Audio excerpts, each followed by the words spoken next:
Your research paper has to be in your own words. If you're using something that's not in your own words, it must be enclosed in quotation marks.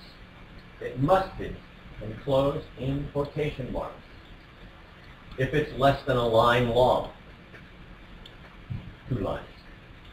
If it's more than 2 lines long, then you set it apart from the rest of the text and indent it and make it single line so that the reader is instantly aware of the fact that somebody else wrote these words.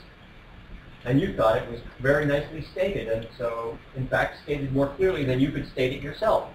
So there's nothing wrong with cutting and pasting, as long as you make the reader aware of the fact that somebody else wrote these particular words, and tell the reader where you got it. As long as you do that, as long as you provide the reference for where you got it, you're safe. But if you're trying to let the reader believe that you came up with this explication on your own, then there's a problem. Okay, so if you want to quote from other people, that's okay. Just make sure you enclose it in quotes, then give the citation, or if it's a long quote, put it in indentations and then put a little citation so the reader can go and read the original if they want. Yeah. Do you have a preference for like citations like MLS format, or you don't care about that? As long as you get the author's name, the title of the paper, the journal, the volume, the issue, and the pages in, that's everything I need to know. I'm pretty flexible. I don't it used to be that in the bad old days, whatever, I forget what the style. There was a book about style that we had to buy as freshman college students that had all that stuff in it. Skunk and White or MLS? Right, or, right. Skunk and White, maybe. Right, yeah, I had to buy that as a freshman. And so that was one of the required books for freshman English, is that. But, that's fallen by the wayside. No, it's still a bookstore there. Oh, you can still buy it. That doesn't mean that anybody pays much attention to it anymore. I got a copy at home. Mine is long gone, thank God. So as long as you provide enough information about the citation so that I could go to the library and find it on the shelves, everything is fine. Page numbers are tricky now. Never in the line. If you get the PDF format, you get the page numbers. But if you get it in HTML, so page numbers. So if you got something off the web, you have to provide, in your bibliography, you have to, or references, you have to include the link. And when you last checked that link. So that if I click on it and it's not there, I usually gave me a date when it was there. Okay, there are a bunch of rules for how to do citations for things that appear on the web. I don't know what they are, but just try to use a link that at the time you put it in there was working. I don't know if you can talk about the links per se, but you get the articles from the library.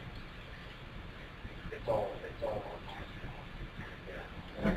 And usually they have a PDF format, but they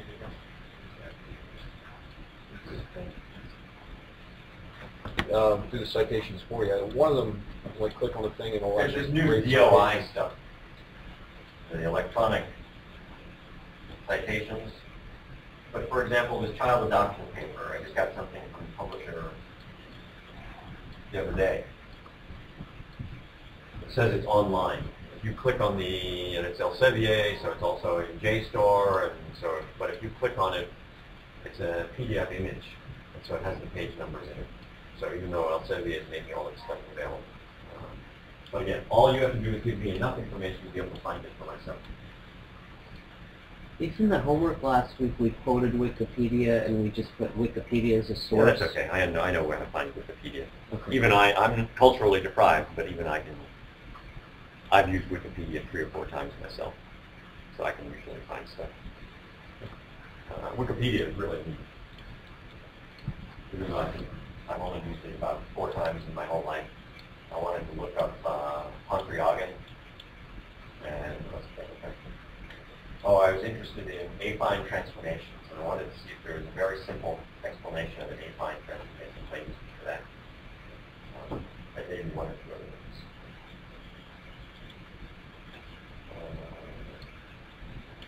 What else do you need to know? Get a paper. So next week, bring me the title of your paper.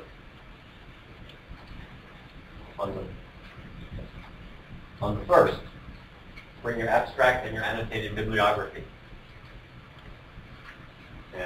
your bibliography doesn't have to be long. It may be that between now and then you only have time to read 3 or 4 papers.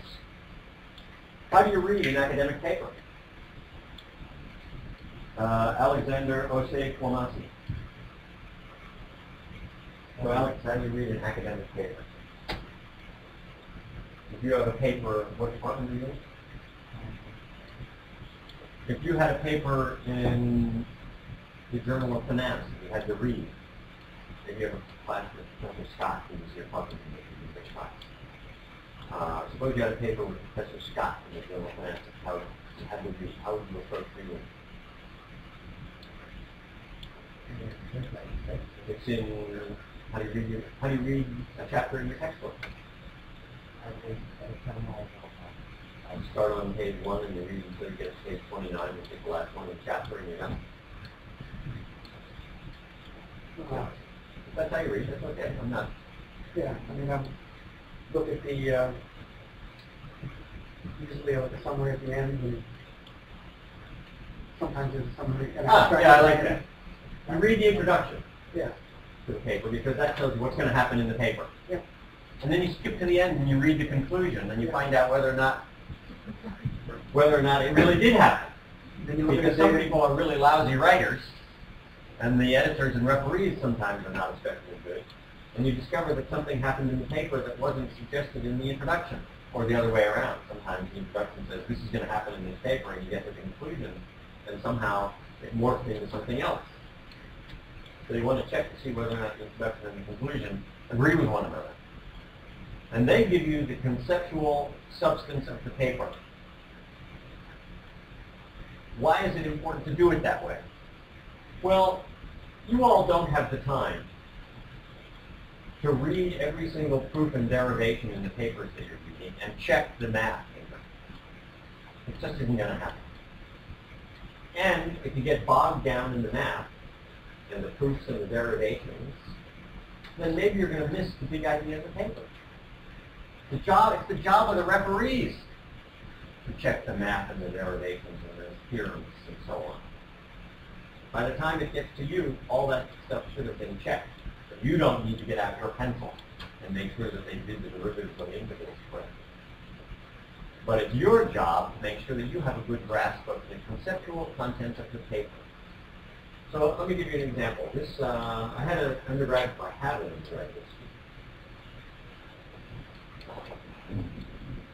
there's this program in the undergraduate division called, it's for the honors students, and they are called Diamond Scholars. And they're supposed to glom onto a faculty member and write a research paper.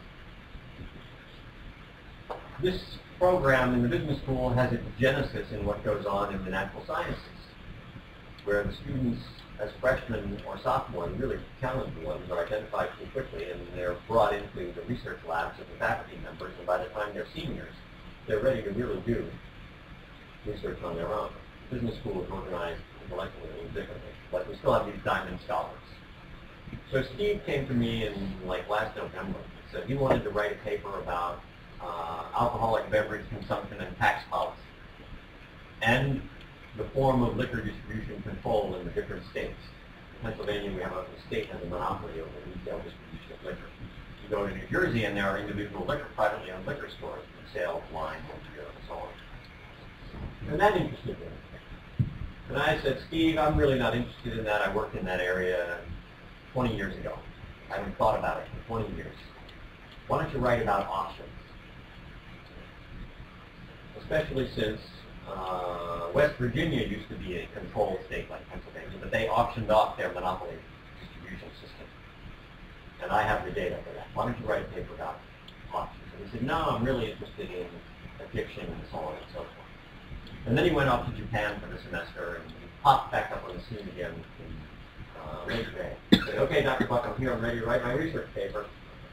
And so I gave him a list of references. He still insisted he was interested in addiction. So I gave him a set of papers about rational addiction to read, and I gave him a set of papers about Rotterdam and almost ideal demand systems to read. And we went and got copies of the papers, and he came back a week later and he said, the math in these papers is impossible. I have no idea what's going on here.